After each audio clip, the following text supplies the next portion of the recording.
he's like he's like ambassador for Nigeria in UK, and he's a good ambassador. Now, Arsenal has a larger fan base. We talked about that before. What do you think has actually sold Arsenal to the rest of the world? Is it their style of play, or there's something different about Arsenal? You know, Arsenal is a huge team in UK, and a big team on the world, especially in Africa, especially in Asia, because I'm ambassador for the club. I travel a lot for the club. And see the fans, and it's for me it's very important to travel to meet the fans. Today is in Lagos, and I repeat, I'm very happy to be here with you. Okay, now, you don't just go into football like that. What was it? Why did you decide to go into football? And what is really your story? How can we get to know more about Robert Perez? My story? Yes, definitely. I want to know that. On the past or on the future? Everything. The past. How you came into playing football and all that. What inspired you to start playing football? Yeah, I stopped at the football two years ago.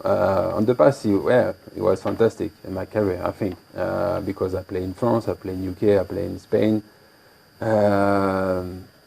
I think the most important it was my 6th season with Arsenal. Okay. And Arsene Wenger, because I think he's my second dad.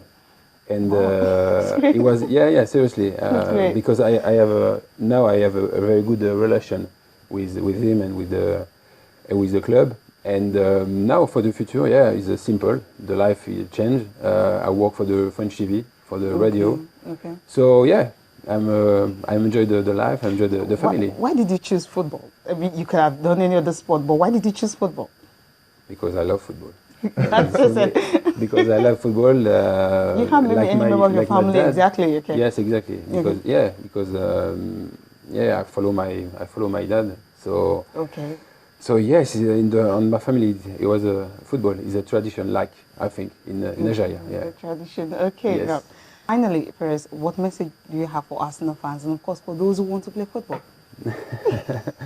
So no, the message is simple. I think for me, thank you very much for your reception, for your hospitality, and maybe I come back soon with Luke and with Arsenal.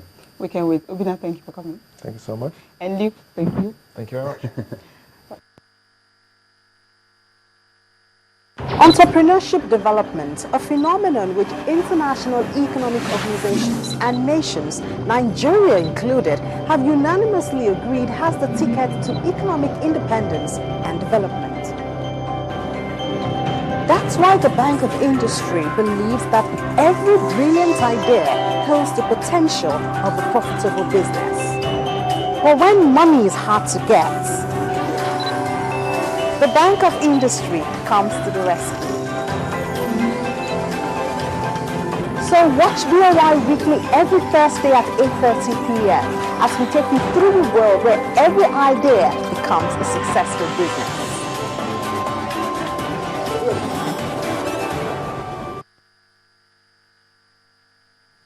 So that's it. Welcome back. It's still Sports Tonight on Channels Television. That was my colleague Cecilia Omorogbe speaking to former Arsenal footballer Robert Perez and Obina Aniche of Airtel and Mark Wilson of the Arsenal Partnership for the Airtel Rising Star Initiative.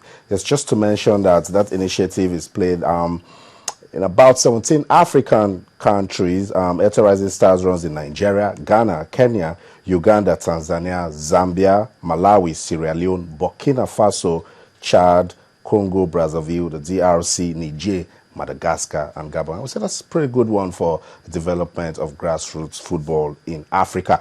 Okay, quickly, let's touch down in Maputo, Mozambique. Talk about the ongoing AfroBasket Women's Championship. Not so good, I said earlier, for Team Nigeria, but then the tournament still continues, and then there's hope. I've been joined now on the show by Femi Adefeso. He loves basketball, and he loves women's basketball. Good to have you on the show, Femi. Good to be here. Okay, Nigeria started the championship with Angola. Yes, Angola is known to be dominant with African basketball.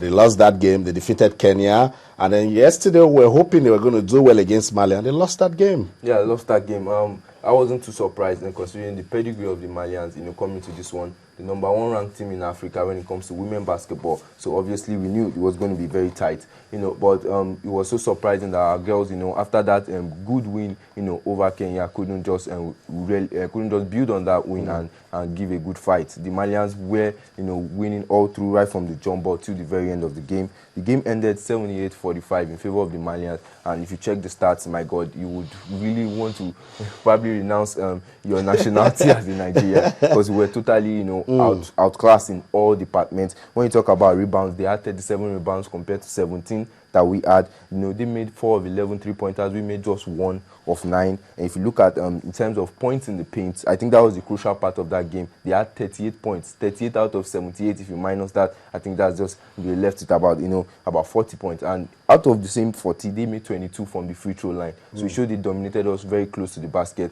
and that tells you that they're a lot bigger, than we are. And I think that's as a result of the fact that I think we are missing 2 of our key big players in that team, talking about Rashida Sadiq, and Grace Okonkwo.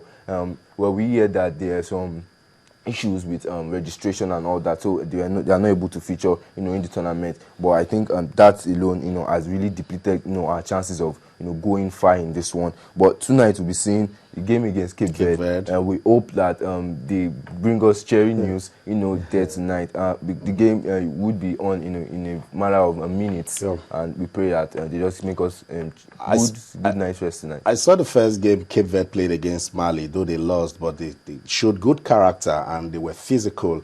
Let's just quickly talk about some of the problems that we're talking that's affecting the team at the moment. But for Coach Scott Unaji, before he left, he said he likes the fact that he's having a blend of local and foreign players. I understand that Upe Atusu, she's in first deep waters, and then Nkechi Akashili is also there.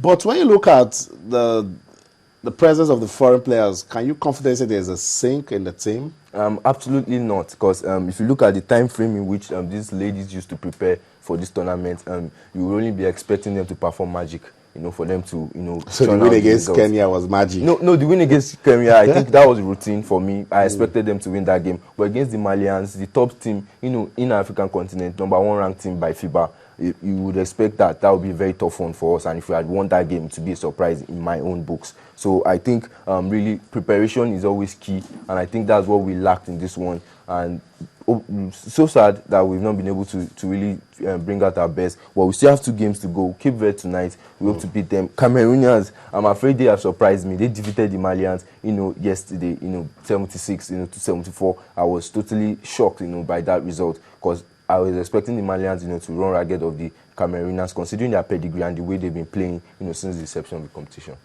Just take some of the results from match day. Well, let's just begin with match day 1 of the tournament. Some results we have: Egypt 85, Zimbabwe 55, Kenya lost to Mali 42-63, Algeria 22, Senegal 102. That's some demolition right there. Absolute demolition. Angola defeated Cameroon by 48-44, and then Cote d'Ivoire lost to Mozambique 41-56. I think this was match day 3 or match day 2 results of the 2013 AfroBasket Championship, and then we told you Nigeria defeated Kenya. But quickly, let's talk about who can do the magic for Team Nigeria. I've watched them against Kenya, and I think Ellen Ogunjimi needs to do more. Yes, absolutely. She's the leader of the team. She's the captain. So I think she's the one that needs to push those girls out. But I think the key force would be obviously Sarah Ogoke. I know she was the woman of the moment, or perhaps the man of the moment yesterday. She had 14 points. She was 71% from the field, talking about shooting, and also from the free throw line, she was 100%, 4 out of 4. So she was really the one that really brought up our offensive prowess to books yesterday, and she really showed that she's a good scorer when it comes to scoring. Also, another person is Ndidi Madu. Ndidi Madu too, we know her as a very good offensive person that scores a lot of points, and also the MVP of our local league here, talking about Nkechi Akashili. She's a free scoring guard. She knows how to drive to the basket and make those points, but probably being amongst the big girls, probably she's a bit jittery, considering the fact that playing against those big girls with big names, might, you know, the occasion might just be too large for her to show up. But I think she has what it takes, you know, to really actually compete with these so-called big girls at the Afro Basket in Maputo. So now Nigeria lost the first game, won the second, lost